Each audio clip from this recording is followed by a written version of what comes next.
প্রথম দিনে ওই খারাপ জায়গাতে যেতে পারে না, আস্তে আস্তে সে আস্তে আস্তে আস্তে ওই গভীর জায়গাতে চলে যায়। প্রথম চোখের জন্য কি কথা বলেন? চোখ দিয়ে দেখা। আচ্ছা, পর্নোগ্রাফি দেখছেন কি দেখছেন না? গোটা বিশ্ব জগতের ওয়েবসাইটের রিপোর্ট, গোটা বিশ্ব জগতের যেই সব সাইটগুলোকে সব চাইতে মানুষ বেশি সার্চ করে সেগুলো হচ্ছে পর্নোগ্রাফি সাইট। মানে উলঙ্গ বিভিন্ন রকমের নোংরা ভিডিও আছে, এই সাইটগুলো মানুষ সবচেয়ে বেশি সার্চ করছে। তার মানে বোঝা যাচ্ছে মানুষ এগুলো দেখে না তো কাদের জন্য তৈরি করে? দেখে বলে তো করছে। চোখ দিয়ে দেখা, কান দিয়ে শুনছেন, অন্তর দিয়ে কল্পনা করছেন। হঠাৎই দেখছেন গভীর রাত্রিতে একটা মেয়ে আপনাকে ফোন করেছে, আপনি যুবক তরুণ, এসে বলছে ভাইয়া কেমন আছেন।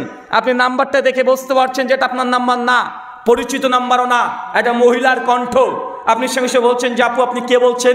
মেয়েটা আপনাকে একটু কোমল কণ্ঠে বলছে ভাই আপনি চিনতে পারবেন না আমাকে, তবে আপনার নাম্বারটা ফেসবুক থেকে পেয়েছি। আপনি বলছেন বোন কে বলছেন, বলবেন তো? বলছে আপনি আল্লাহি চিনতে পারবেন না, তবে কথা বলতে থাকেন, আস্তে আস্তে চেনা জানা হয়ে যাবে। এই কথা যদি বলে, আর ছেলেটা যদি বলে ইন্নী আখাফুল্লাহ, নিশ্চয়ই আমি আমার রব আল্লাহকে ভয় করি, এই কথা বলে সঙ্গে সঙ্গে চট করে মোবাইলটাকে যদি ফোনটা কেটে দেয়, ভাই বলেন তো এটা ইবাদত কি ইবাদত নয়? এটাও ইবাদত। চাচা আপনাকে দীর্ঘদিন ধরে দেখে আসছি, এশার সালাত কেবল শেষ করেছেন, এশার সালাত শেষ করে সঙ্গে সঙ্গে চট করে মসজিদ থেকে বেরিয়ে আসছেন, এসে সঙ্গে সঙ্গে চায়ের দোকানে বসছেন। চায়ের দোকানে একটা বড় টিভি লাগানো আছে, টিভিতে আমাদের ভারত থেকে বিভিন্ন সিরিয়াল হয়, বিভিন্ন গান বাদ্যযন্ত্র চলে। আপনি প্রতিদিন নামাজ শেষ করে টিভি দেখছেন, আর দোকানদারকে বলছেন একটা 300 জর্দা দিয়ে, কি পুরি জর্দা আছে আপনাদের বাংলাদেশে, হাকিমপুরি জর্দা দিয়ে আপনি পাঞ্চি বাচ্ছেন আর গান শুনছেন। আছে না নাই কথা বলেন? আছে না নাই? আছে। আল্লাহ সুবহানাহু ওয়া তাআলা বলছেন পবিত্র কোরআন সূরা মাইদা সূরা নম্বর 5 আয়াত নম্বর 90, ইয়া আইয়ুহাল্লাযিনা আমানু, হে বিশ্বাসীগণ, ইন্নামাল খামরু ওয়াল মাইসির, নিশ্চয়ই মদ এবং জুয়া দুটোই একসঙ্গে হারাম করা হয়েছে। মদ এবং জুয়া আপনি জানলেন যে আপনি যে হাকিমপুরি জর্দা দিয়ে পান খাচ্ছেন এটা হালাল না হারাম? কিন্তু হুজুর যে বলেছে মুকরু, হুজুর বলে না হয় যান।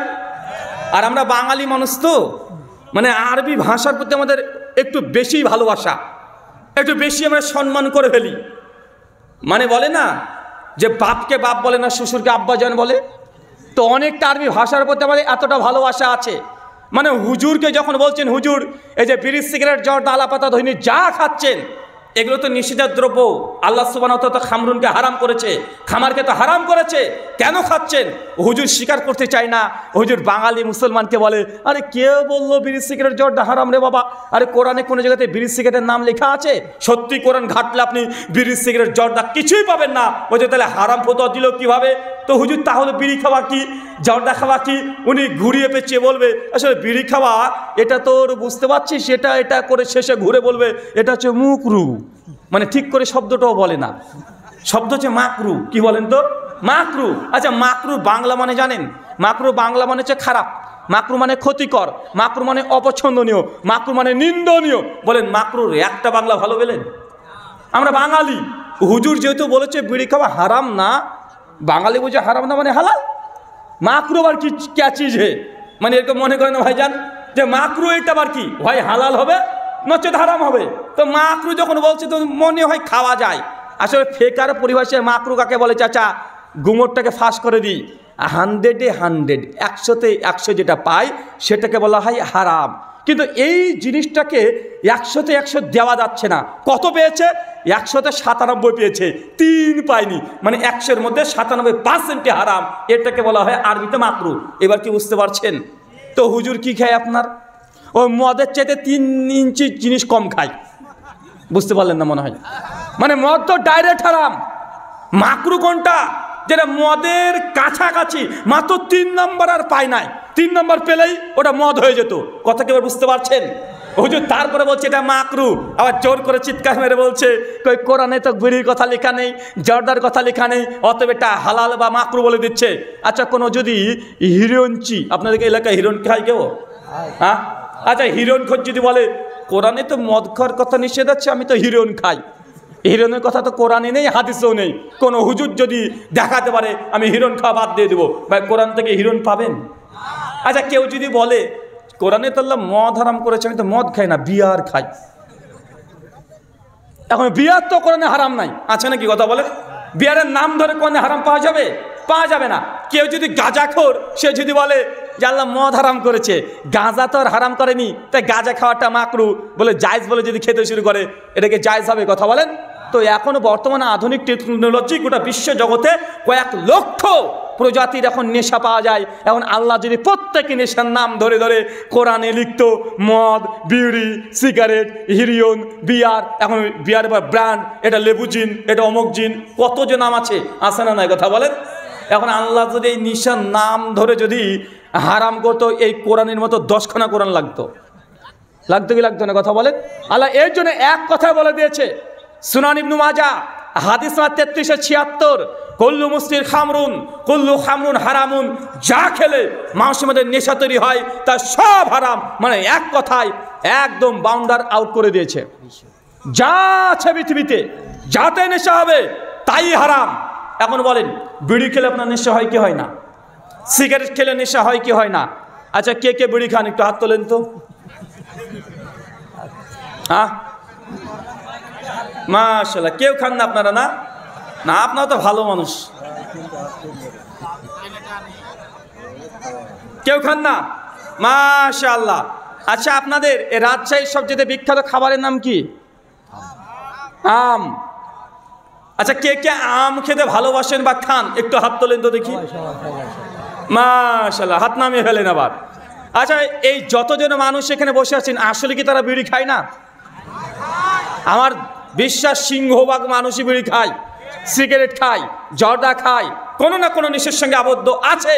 এখন এতগুলো মানুষ যখন বললাম বিড়ি কে খান, কেউ হাত তোলে না, কিন্তু আম খাওয়ার সময় হাত তুলেছে। এই যে হাত না তোলাটাই সে লজ্জাবোধ করছে, হাত না তোলায় প্রমাণ করে বিড়ি, জর্দা, সিগারেট প্রত্যেকটাই হারাম।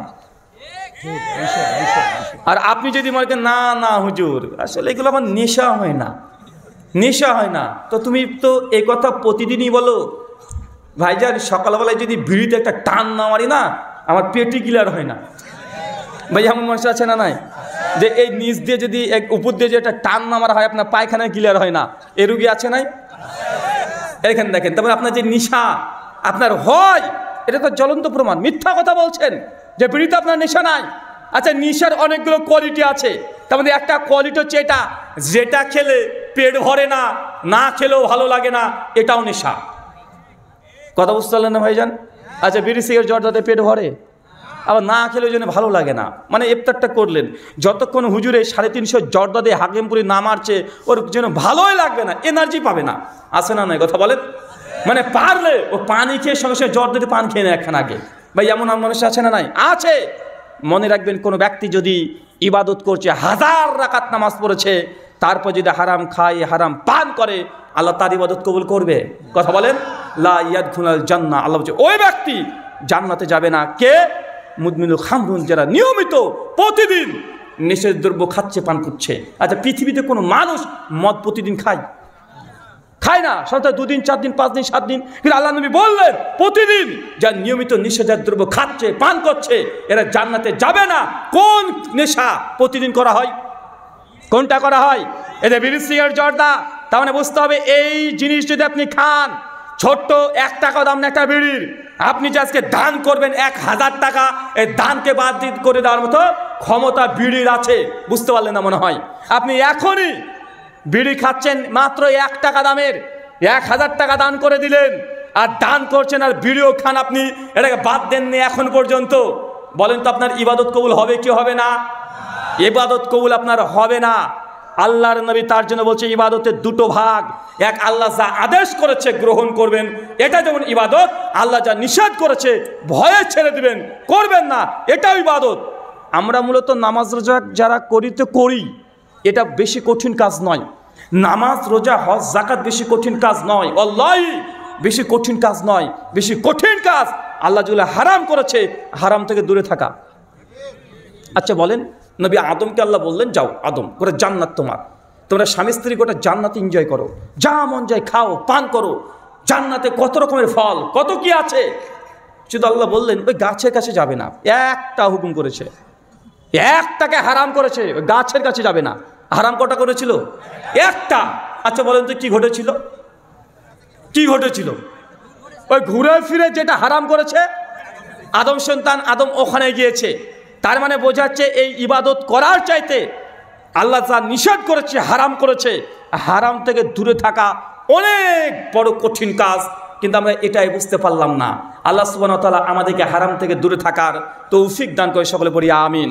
সম্মানিত শুধু আলোচ্য বিষয়, ইবাদত করেও জাহান্নামে যাবে যারা। কোরআনুল কারীম খুলেন, সূরা গাশিয়া সূরা নম্বর 88 আয়াত নম্বর 3 এবং 4 এবং আল্লাহর এই কথাটা শুনেন। আল্লাহ কি বলছেন দেখেন, আমিলাতুন নাসিবা, বলছে এক শ্রেণীর ইবাদত গুজার বান্দা আছে। নবী আপনি দেখবেন দুনিয়াতে এক শ্রেণীর ইবাদত গুজার বান্দা আছে, আমিলাতুন নাসিবা, এরা ইবাদত করে করে ক্লান্ত হয়ে গেছে, ইবাদত করে করে পরিশ্রান্ত হয়ে গেছে, এত ইবাদত করেছে, ইবাদত করে করে ক্লান্ত হয়ে গেছে। আচ্ছা, এমন কোন ইবাদত গুজার বান্দাকে দেখেছেন যে ইবাদত করে করে ক্লান্ত হয়ে যাচ্ছে? আল্লাহ তারপরে বলছে তাসলা নারুন হামিয়া, আমি আল্লাহ তারপরেও তাকে ধরে জাহান্নামে নিক্ষেপ করে দেব। ভয় লাগে? যারা ইবাদত করেন তাদের এই আয়াতটা শোনার পরে ভয় লাগা উচিত। আল্লাহ বলছেন আমিলাতুন নাসিবা, ইবাদত করে করে ক্লান্ত হয়ে গেছে, এত ইবাদত করেছে। তাসলা নারুন হামিয়া, আমি আল্লাহ তারপরে তাকে ধরে জাহান্নামে নিক্ষেপ করে দেব। তার মানে আপনাকে বুঝতে হবে সমাজে এমন কিছু ইবাদত আছে, এমন কিছু ইবাদত গুজার বান্দাও পাওয়া যাবে যারা ইবাদত করে করে ক্লান্ত হবে, আবার জাহান্নামেও যাবে। আপনি দেখছেন একজন মানুষকে ও সালাত আদায় করে, তারপরে সে জাহান্নামে যাবে, এটা আল্লাহর দাবি, এটা আমাদের দাবি নয়। সূরা গাশিয়া আয়াত 3 এবং 4 এখনই বাংলা অনুবাদ সব আপনি দেখে নেন। আচ্ছা, কোন ইবাদত গুজার বান্দা তাহলে এত ইবাদত করলো তারপরে সে জাহান্নামে যাবে? কষ্ট পাবেন না, একটু উদাহরণ দিই, ধৈর্য ধারণ করে শোনেন। এটা আপনার কল্যাণের জন্য বলছি, আপনাকে রাগানোর জন্য নয়। আচ্ছা, রমজান মাসে এমন ইবাদত গুজার বান্দাকে আপনি দেখতে পাবেন, দেখবেন রাত্রি 8:15 এশার জামাত শুরু হয়ে যায়। আছে না নাই কথা বলেন? সমাজে আছে 20 টাকার তারাবি না 8 টাকার তারাবি, মারামারিটা নিয়ে চলছে কি চলছে না? কে 20 টাকাত পড়লো, কে 8 টাকাত পড়লো, এটা নিয়ে মারামারি। তুমি 8 টাকাত পড়ো, তুমি হচ্ছে নামাজ চোর। আহলে হাদিসকে অনেক মানুষ বলে না ভাইজান যে আহলে হাদিস হচ্ছে নামাজ চোর, এমন কথা বলে না কেন? বলছে 20 টাকার তারাবি ছিল, এটা 8 টাকাত করে দিয়েছে, অতএব আমরা নাকি নামাজ চোর। কিন্তু তারা 20 টাকার তারাবি পড়ছে কত মিনিটে? আমি আমাদের এলাকার মসজিদের কথা বলি, 8:15 এশার জামাত শুরু হয়, এশার নামাজ পড়ে, সুন্নাত পড়ে, নফল পড়ে, তারপরে ইমাম সাহেব 4 রাকাত 4 রাকাত 4 রাকাত করে 20 রাকাত তারাবি পড়ায়, 3 রাকাত বিতের পড়ায়, আবার 2 রাকাত সুন্নাত, আবার 2 রাকাত নফল, টোটাল 37 রাকাত নামাজ পড়াচ্ছে। 8:15 শুরু করে 9টা বাজতে 10 মসজিদ ফাঁকা। আছে না নাই কথা বলেন? 35 মিনিটে 37 রাকাত নামাজ, এ রকেট হুজুর, কি বলেন তো ভাইজান? 35 মিনিটে 37 রাকাত নামাজ, এ চারটেখানে ব্যাপার। এই জন্য তো আমি বলেছি যে আপনি 8 টাকা 20 টাকা নিয়ে কি মারামারি করছেন? 8 টাকা 20 টাকা এটা বড় কথা নয়। আর বর্তমান সমাজে মানুষ তো তারাবির নামাজ, আমি তো বলি সমাজে তারাবি উঠে গেছে। তারাবি বলে নামাজ আমার জানা মতে আর বাঙালিরা পড়ে না। তারাবি নামাজের নাম পরিবর্তন করে আমি নাম রেখে দিয়েছি, এটা তারাবির নামাজ নয়, নামাজের নাম হচ্ছে তাড়াতাড়ি নামাজ। কি নামাজ কথা বলেন? আরে বাঙালি বুঝে নিয়েছে তারাবি নামাজ মানে তাড়াতাড়ি নামাজ। না যে হুজুর একটু আগে এশার 4 রাকাত নামাজ পড়েছে, দীর্ঘ 10 থেকে 15 মিনিট সময় নিয়েছে, কত সুন্দর করে একই হুজুর যখন পড়ছে এশার নামাজ, আল্লাহু আকবার, সুন্দর করে তাকবীর, সুন্দর করে কিরাত, ধীরে সুস্থে রুকু সিজদা সব ঠিকঠাক থাকে কি থাকে না? কিন্তু হুজুর যখন ঈশান নামাজ শেষ হয়ে যায় ঘুরে তখন বলে শোনেন তারাবি নিয়াত করেন, এখন তারাবি হবে, মুসল্লিও রেডি। আর তারাবি হুজুর আচ্ছা ঠিক আছে, একদম রেডি, লুঙ্গি টুঙ্গি বেঁধে একদম রেডি, হুজুর একদম রেডি। ভাই আছে না নাই কথা বলেন? এবার হুজুরের খেল শুরু হয়ে গেল, আল্লাহু আকবার, আলহামদুলিল্লাহ মালিক দুনিয়া কান মুকুল আল্লাহু আল্লাহু আকবার, সামি আল্লাহু লিমান হামিদা, আল্লাহু আকবার, আশহাদু আল্লা ইলাহা। আসসালামু আলাইকুম ওয়া রাহমাতুল্লাহ, আসসালামু আলাইকুম ওয়া রাহমাতুল্লাহ, আল্লাহুম্মা আমিন বিহাকে লা ইলাহা ইল্লাল্লাহ। এত জোরে না হলেও একদম আস্তেও হয় না। আছে না নাই কথা বলেন? আরে অনেক চাচার বয়সের মানুষ, ৭০ বছরের বয়স, আর যে তারাবি নামাজ পড়ছে তার বয়স 22 থেকে 30। ওর যে স্ট্যামিনা, ওর যে ক্ষমতা, যা পাওয়ার, এত দ্রুত নামাজ পড়তে পারবে। ৭০ বছরের চাচা দেখবেন ও রুকু থেকে উঠতে উঠতে উঠতে উঠতে হুজুরের একটা সিজদা কমপ্লিট হয়ে গেছে। চাচা একটা রুকুই পায় না ঠিক মতো, মানে রুকু থেকে উঠবে ওর একটা সিজদা শেষ। এরকম মুসল্লিও দেখা যায়, আসে না নাই কথা বলেন? তো আপনি যে ঝড়ের গতি তারাবি নামাজ পড়ছেন 20 রাকাত কেন 20,000 রাকাত যদি নামাজ পড়েন, এই নামাজ আল্লাহর আরশ পর্যন্ত পৌঁছাবে না, মসজিদের ছাদে আটকে থাকবে একদম।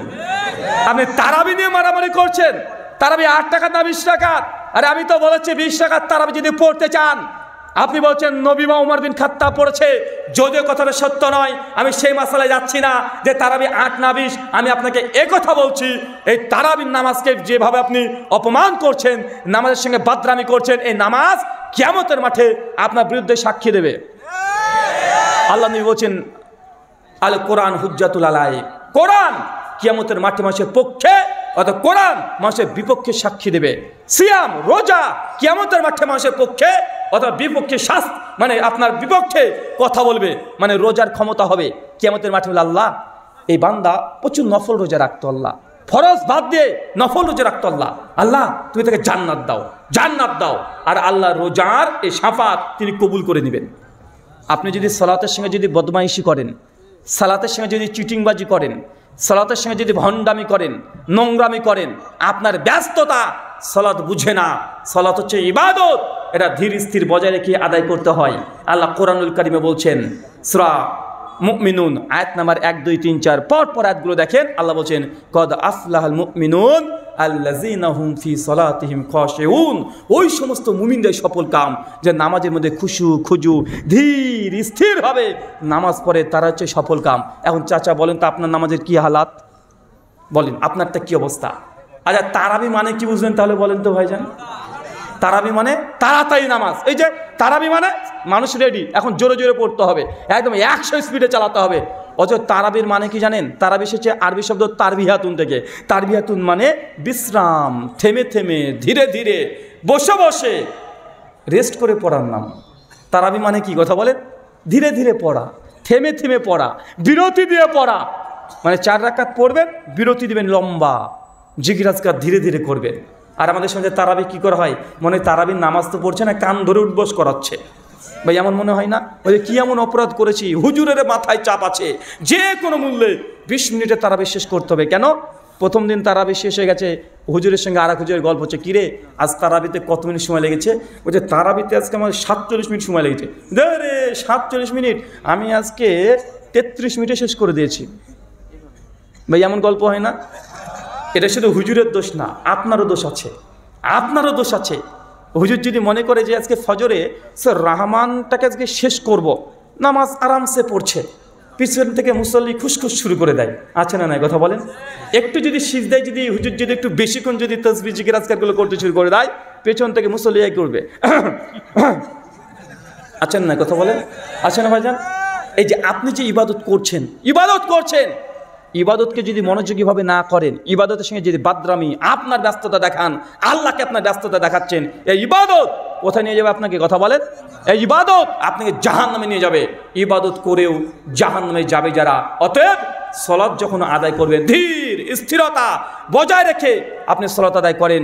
আপনার ব্যস্ততা আছে, সুন্নাত নামাজ পড়ার দরকার নাই, নফল পড়ার দরকার নেই, যেটা ফরজ নামাজ ওটাকে বেশিক্ষণ সময় ধরে ওটা পড়েন। কথা বুঝতে পারলেন না মনে হয়? আপনাকে জোহরের 12 রাকাত নামাজ পড়তে হয় বা 10 রাকাত নামাজ পড়তে হয়, সময় নেই। এর জন্য আপনি ঝড়ের গতিতে 12 রাকাত নামাজ কেন পড়ছেন? আপনি ফরজ নামাজ ওটা ধীর স্থিরভাবে 12 রাকাতের সময় নিয়ে পড়ে আপনি উঠে যান, আপনার কাজে চলে যান, তবুও ভালো। কিন্তু একসঙ্গে 12 রাকাত নামাজকে নষ্ট করলে এই ইবাদত আপনাকে জান্নাতে নিয়ে যাবে না। মায়েদেরকে একটা কথা বলে যাই, মায়েরা অবশ্যই বেশি ইবাদত করে, পুরুষ মানুষের চাইতে মেয়েরা ইবাদতে একটু বেশি।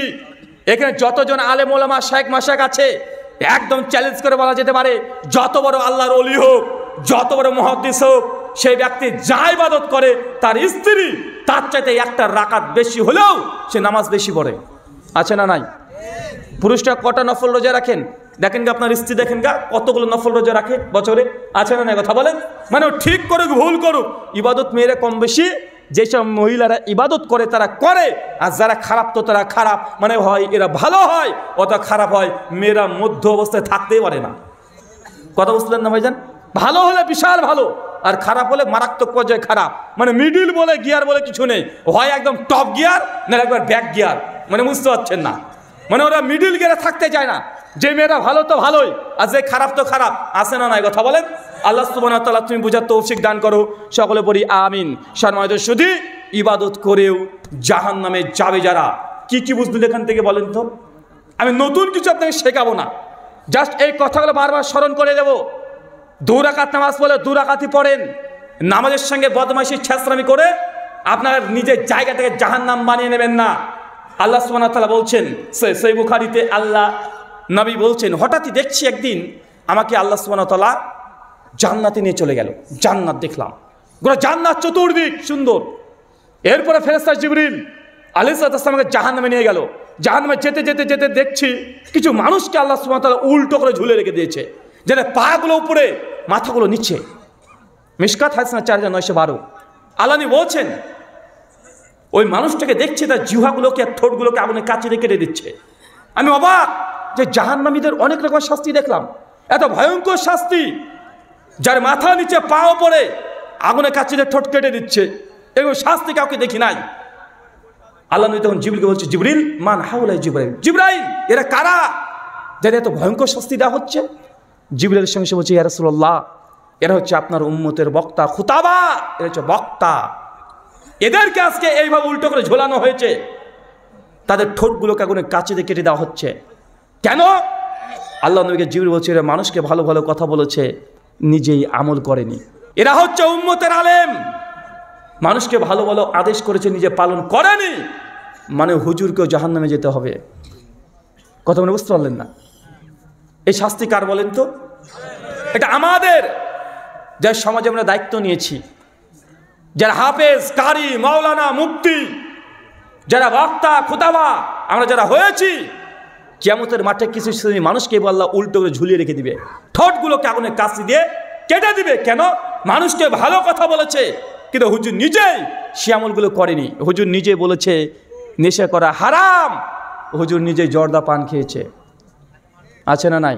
হুজুর নিজে বলেছে গান বাদ্যযন্ত্র শোনা যাবে না, আবার হুজুর ওই বিয়েতে চলে যাচ্ছে যে বিয়েতে ডিজে বাজছে দুমদাম, হুজুর সেই বাড়িতে বিয়ে পড়ে দিয়ে চলে আসছে, 5,000 টাকা নিয়ে চলে আসছে, হুজুর অনেক খুশি, একবারে প্রতিবাদ করেনি, আছে না নাই কথা বলেন?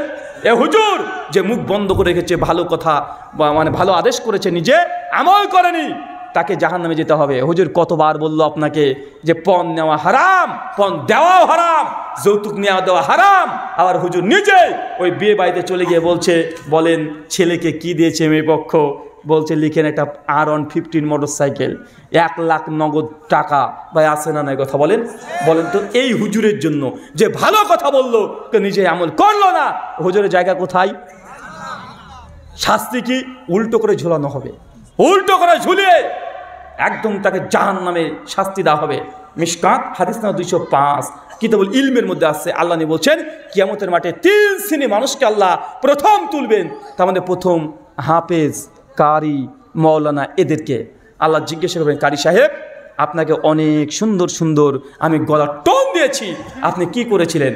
গর্ব করে বলে, আল্লাহ সেই দিন দুনিয়াতে যেমন আমাকে টোন দিয়েছে, কোরআনের হাফেজ বানিয়ে দিয়েছে, আমিও গোটা বিশ্বের মানুষকে কোরআন পড়েছি, কোরআন পড়ে আছি।